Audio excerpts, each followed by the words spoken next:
Good morning, everybody. It's Monday, the 6th of June, 2022. Don't know where the year's going. We're nearly halfway through already. So I'm Claire Jones from Your One Life Healthy Weight Solutions, and I'm here for episode 9 of Monday Morning Matters. Now, for those of you who are new to the group, just to let you know, this is something that I do every Monday morning, or most Monday mornings. If there's a bank holiday, I probably won't. And I just go live for about 10 minutes just to talk about a topic that perhaps I know that I've seen in the group that people are struggling with. So today it's all about where secret calories hide, because they do.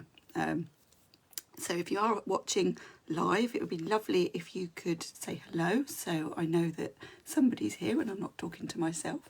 And obviously it just helps other people to get notified that I've gone live. So the more interaction there is, the better. So I keep getting notifications popping up on my screen, which is a bit of a nuisance. They're all coming in at 9 o'clock, that's why. Anyway, so today I'm going to be, as I say, talking about where secret calories hide. And the reason that I've chosen this topic is because when I work with people, obviously I work with a lot of people who are struggling to lose weight. My main passion is to work with people who struggle. So, you know, we do hear about people who find it very easy to lose weight and keep it off. They are in the minority. We hear about them because they're the success stories that tend to get shared. But what we don't tend to hear about is the people who are struggling more. Morning Emma, morning Stella. So, you know, it can really be quite disheartening when you see other people doing so well and you're not, and you're worrying that there's something wrong with you because you're not doing so well. But the fact is that losing weight, as I keep saying, is actually one of the hardest things to do in life, because we're actually not designed to do it voluntarily. So when we try to lose weight, we're having to go against pretty much everything that we want to do, and we've developed strong habits. And what really makes it worse, I think, in this day and age is that, you know, we live in a 24-hour society where food is available all the time in larger quantities than ever, in tastier quantities than ever, and we don't know what's in what we're eating a lot of the time. And of course we've got this very strong biological drive to overeat, so of course if it's there, we're going to do it. So we've got to go against all of that when we're trying to lose weight and also maintain it. The good news is it is possible. I've done it myself, and I've been able to maintain a healthy weight now for over 10 years, and that's one of the reasons why I felt I needed to be able to share and learn how to teach other people how to be able to do what I've been able to do. So that's what I've been doing for the last few years now. I don't know where the time's going. Anyway, so on to today's topic. So where secret calories hide. So the reason I wanted to talk about this, as I say, is because when I work with people, the number one reason why people are struggling to lose weight is because they're eating more than they think they are, or they're eating more than their body needs, and usually both. So so how do we manage this? And you know, the key thing is knowledge. Knowledge is so important. We need to understand what's in our food, how much energy is in our food. And you know, I do very much use the analogy of money. That, you know, if we are if we, you know, we've got a certain amount of money to spend each month, haven't we, in order to live. And you know, we need to know how much money we've got. We need to know how long that money is going to last. We need to know how much things cost. And it's the same when it comes to food and our weight. If we don't know how much things are costing us in terms of energy, if we don't know how much energy we need, then we're always going to be struggling, especially when, as I say, food is available all the time. And we're like spoiled children, I think, at the end of the day when it comes to food, because it's there, we want it, and we can have it. So we do. So we've got to put in some boundaries around this, and knowing how much we're eating is one of those boundaries. So where secret calories hide. So I shared last week, and I put this in my mailing list, a picture, or 4 pictures I think it was, of food that I had bought in Marks and Spencer's. And I'm not, as I say, not bashing Marks and Spencer's. All the food companies do this. And it was 2 things I shared. One was a small packet of pretzel type snacks, and the other was one of these dessert jars that they do, which are incredibly delicious. Now, both of them look like individual packs, so you could quite easily pick them up and look at the packs, and you see on bright big letters on the pretzels, it said 88 calories a portion. But then when you look at the small print, it says there's 4 portions in this pack. So if you were in a hurry, you'd grab that and think, oh, that's only 88 calories, I can eat that. And then you eat the whole thing and then realise that actually you've eaten 4 times as much. Likewise with the dessert portions, only 394 calories for half the jar. But who, when you buy an individual looking jar, who's going to stop at half? So you're actually going to double what you eat. So you may be in good faith thinking you've only had 394 calories, when in actual fact you might have had 792, which is almost half of your daily calorie needs if you're trying to lose weight, and a bit less than half if you're trying to maintain. So these are the tricks you need to look out for, is look at the labels. If it says in big letters that there's a certain amount of calories in it, look closer, look at the details and see, ideally they want to tell you how much a portion is, but also you need to know the total weight of what you're eating. So if you decide, so what, I'm going to go and eat the whole thing, you need to know that you've eaten 792 calories and not 394. So paying attention to the labels is really important. Now, I'm really cross about those labels because I don't think they're fair. I think they are setting us up to fail. But the problem is that, we can't change that all by ourselves. I'm hoping that, over time that will change. And I think there's a lot of, movements to try and make these things better. But in the meantime, we've still got to manage ourselves, haven't we? We've still got to learn how we can, know how much we're eating in spite of what the food manufacturers are telling us. So starts with us. We need to know, we need to take responsibility for that and not just say, well, the label said, so really look at that closely. So that's the main thing to watch out for. But in terms of where secret calories hide, another few things to be aware of are, what are you adding into your food when you're cooking? So are you adding in cooking oil? Are you adding in butter? Are you adding in cream? Are you adding in cheese? Because these things are all very, very calorie dense foods, and it's quite easy to end up eating far more than you realise simply because you've put a splash of oil into something. Or, maybe if you added some double cream to your dessert and you think, oh, well, it's only a little bit, but actually anything that's really high in fat, so if it's mostly fat, and a lot of fats obviously are liquid, you're talking about 120 calories per tablespoon. So if you've dolloped a load of oil or butter or cream in something, then you could easily be adding several hundred calories to what you're eating and not be aware. So that's another big one. And also sauces and dressings and things like that. So it's really important to be aware and measure them out. There's no shame in measuring out something. If it means that you're going to stick to your goal, measure it out. Who cares what anyone else thinks?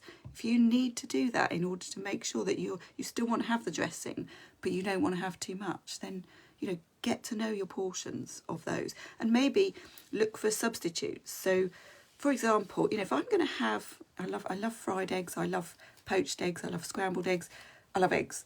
So if I'm going to have something with eggs, I'm not going to put butter on my toast. I don't need to, because the egg, if not everybody likes a runny yolk, but I do.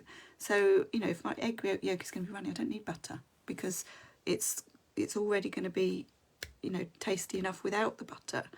Same with, if you're doing jacket potato, obviously if you love jacket potatoes with butter, then maybe just think about a little bit. So, when you go to restaurants and they give you a little sachet of butter, that's about 80 calories, just that little tiny bit. So being aware, if you think, right, I'm going to put butter on my toast, but I'm not going to have any more than that tiny sachet that you get, then, again, that's another good way of being able to cut down or cut out calories that you don't need.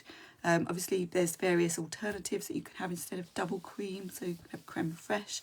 The squirty cream is really good because it's quite full of air, so you can have quite a lot without it actually doing too much damage. So Those sorts of things are really helpful. I mean, there's so much more I could say, and I've only got 10 minutes, so I can't go into too much detail, but I hope these things are giving you a little bit of help. Another thing is obviously, are you counting your drinks? Because if we're drinking throughout the day and those drinks have got calories in, then we've got to count them.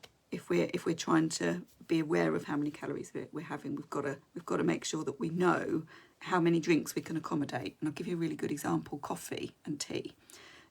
If we're using semi-skimmed milk, which I would encourage because we need some fat in our diet, and fat enables us to absorb the fat-soluble vitamins. But let's just say you're having semi-skimmed milk in your coffee or your tea, and you had, say, 5 cups a day.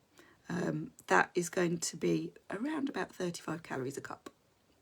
So you kind of need to know that, because that is going to really put a dent in your calories. Because obviously if you're trying to lose weight and you're trying to lose it in a way that's enjoyable, which means you don't end up having to starve yourself, then the calorie deficit you're creating is going to be quite small. So these things, so if you're going at the weekend and you end up having a big takeaway, if your calorie deficit is small through the week, you're easily going to wipe it out. So and perhaps have more and then not get progress. So it's being aware of these things. Alcohol, of course, is a big one for having calories in. So again, you've got to count it. You've got to build it into your plan if you're going to be having alcohol.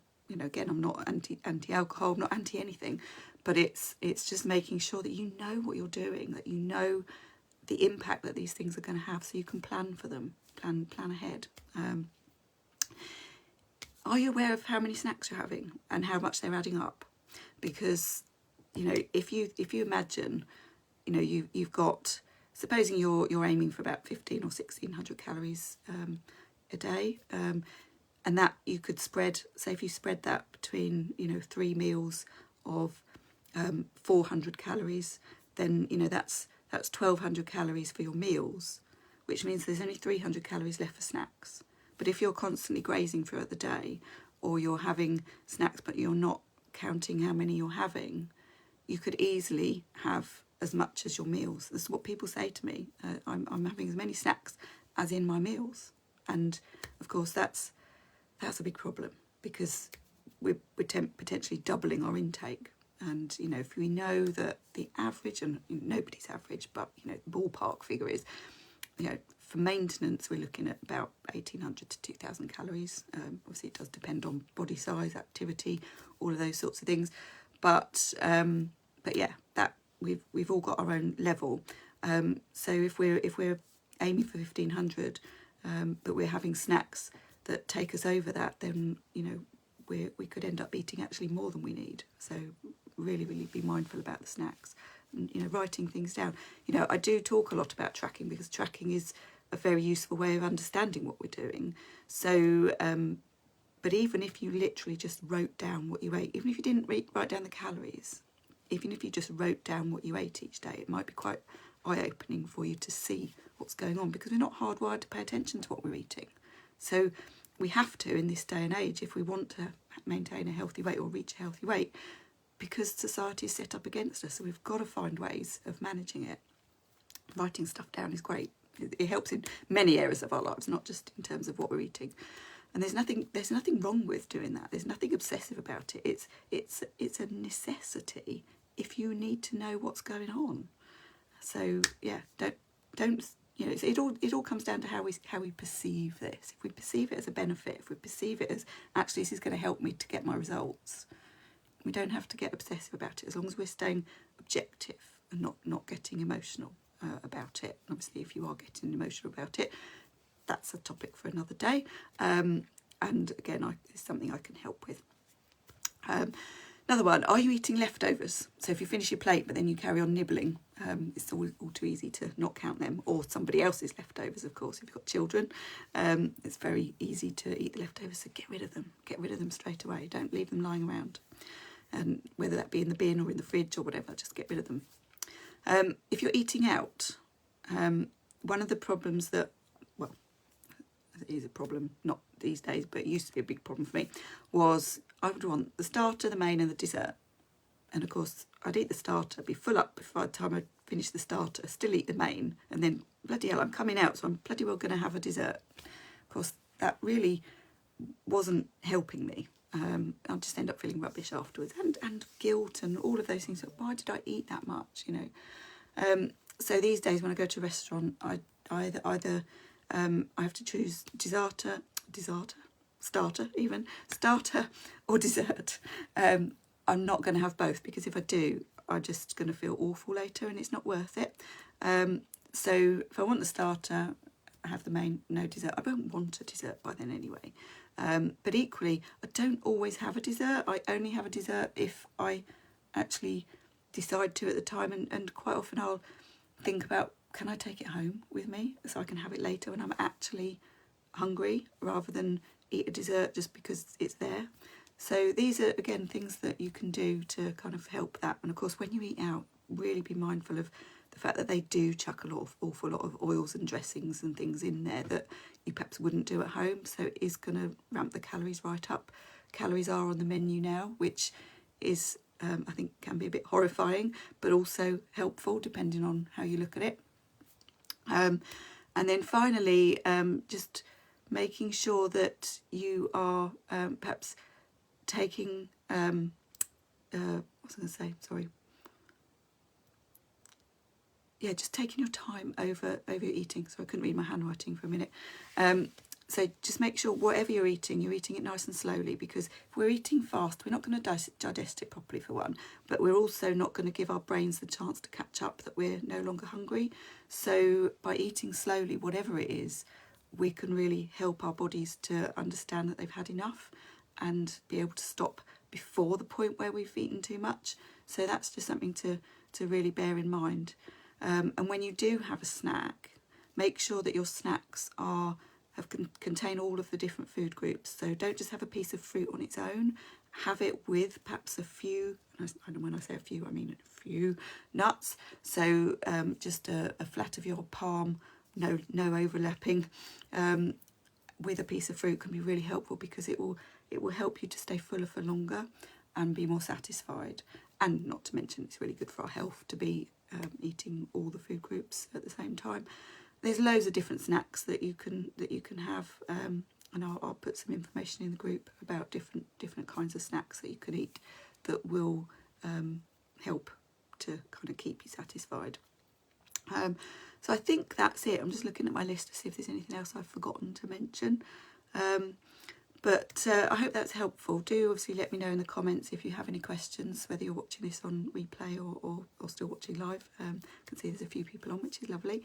Yeah, just let me know if you've got any questions. And also, I just wanted to let you know that in my accountability club on the 16th of June, I'm doing an event on helping you to get the best out of your tracking of your food. If tracking is something that you want to do and you want to get perhaps a bit better at it, perhaps it's not worked for you very well before, there's just a few things to be aware of when tracking your food, and I can help you to sort of understand the pitfalls and how to get the best out of it. So that's actually taking place on the 16th of June at 7:30 online. It's free for anyone who's currently working with me, either as a client or as one of my accountability club members. But for anyone else, it will be £5. The link is in the group already, but I will post it and share it again. So, you know, if that is something that you're struggling with, I would definitely encourage you to come along and, get some help. So I hope that was helpful. I hope everyone's had a fantastic weekend and have a good week. Set your intentions now for what you're going to be doing. If you need some support, come in the group and tell us what you need help with. And if you're joining in the monthly challenge, obviously I look forward to seeing your updates. So I will see you next Monday at 9 o'clock for episode 10. But in the meantime, I'll see you in the group. Take care. Bye-bye.